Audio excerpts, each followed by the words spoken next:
एक लड़का इतना गरीब था कि वह हर रोज खाने के लिए भटकता था और कहीं न कहीं से खाना इकट्ठा करता था, पर हर रोज उसका खाना गायब हो जाता था। एक दिन उसे पता चला कि एक चूहा उसका खाना चुराता है, तो उसने उस चूहे को पकड़ा और उससे पूछा कि तुझे पता है मैं इतना गरीब हूँ, फिर भी तू मेरा खाना चुराता है। अगर तुम्हें चुराना ही है तो किसी अमीर का क्यों नहीं चुराता? तो वह चूहा बोला कि तुम्हारी किस्मत में जो कुछ लिखा है तुम्हें वही मिलेगा, भले तुम कितनी भी कोशिश कर लो, भले तुम कितना भी धन इकट्ठा कर लो, उसे अपने पास नहीं रख सकते। यह जानकर लड़के को बहुत आश्चर्य हुआ कि ऐसा कैसे हो सकता है। तो चूहे ने कहा कि अगर तुम्हें जानना ही है कि तेरी किस्मत में क्या लिखा है तो भगवान बुद्ध के पास जाना पड़ेगा, वही तुम्हें बता सकते हैं कि तुम्हारी किस्मत में क्या है। इसीलिए वह लड़का भगवान बुद्ध से मिलने के लिए निकल पड़ा। चलते चलते बहुत रात हो गई थी, इसीलिए रास्ते में उसे एक हवेली दिखी। उसने उस हवेली में रहने वालों से एक रात रहने के लिए इजाजत मांगी। उसे इजाजत भी मिल गई। हवेली वालों ने लड़के से पूछा कि वो इतनी रात को कहाँ जा रहा है, तो उसने कहा कि मैं भगवान बुद्ध के पास जा रहा हूँ अपनी किस्मत के बारे में पूछने के लिए। तो हवेली वालों ने कहा कि क्या तुम भगवान बुद्ध से हमारा भी एक सवाल पूछोगे? हमारी एक 21 साल की लड़की है जो बोल नहीं सकती है, तो हम क्या करें जिससे इसकी आवाज वापस आ जाए? उस लड़के ने कहा जरूर पूछूंगा आपका यह सवाल, और उसने उनको धन्यवाद कहा और सुबह वहां से निकल पड़ा। आगे रास्ते में बहुत बड़े बड़े बर्फ के पहाड़ थे। वह बड़ी मुश्किल से पहाड़ पर चढ़ा और उसे वहां एक तांत्रिक मिला।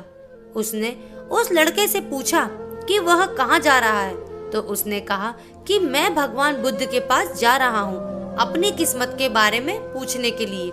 तो तांत्रिक ने कहा कि क्या तुम भगवान बुद्ध से मेरा भी यह सवाल पूछोगे? मैं हजारों सालों से तपस्या कर रहा हूँ ताकि मैं स्वर्ग जा सकूं, और मेरे हिसाब से अब तक तो मुझे स्वर्ग में चले जाना चाहिए था, तो मैं स्वर्ग में जाने के लिए क्या करूं? लड़के ने कहा कि ठीक है, मैं आपका सवाल बुद्ध से जरूर पूछूंगा।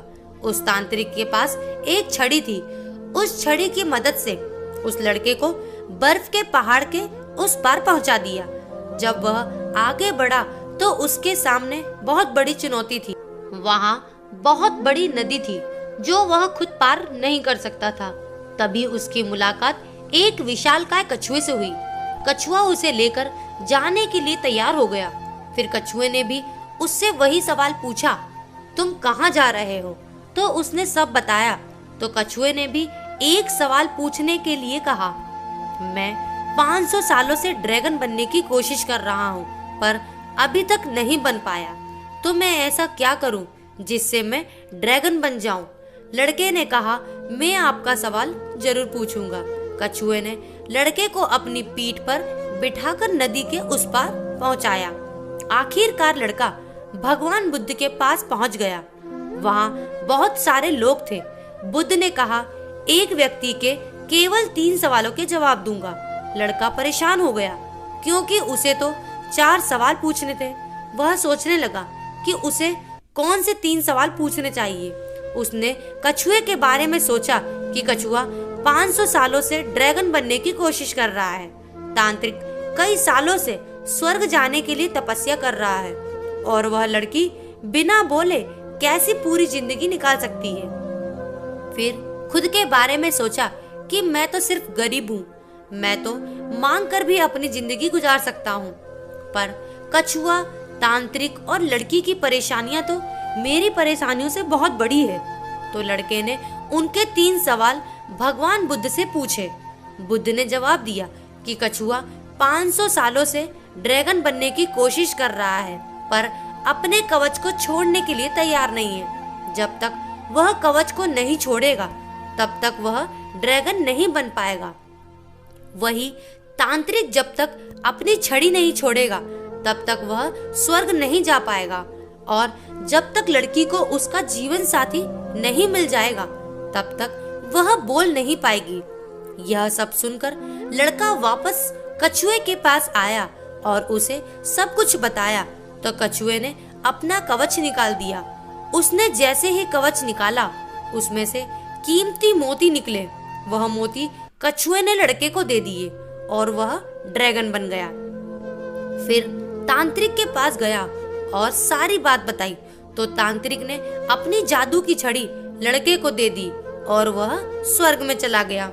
उसके बाद लड़का उसी हवेली में गया जहां उसने रात गुजारी थी।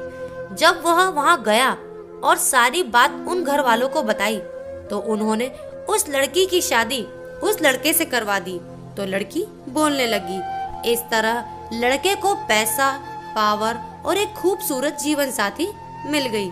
जीवन में कुछ पाने के लिए कुछ खोना पड़ता है। जब तांत्रिक ने छड़ी दी तो उसे स्वर्ग मिल गया।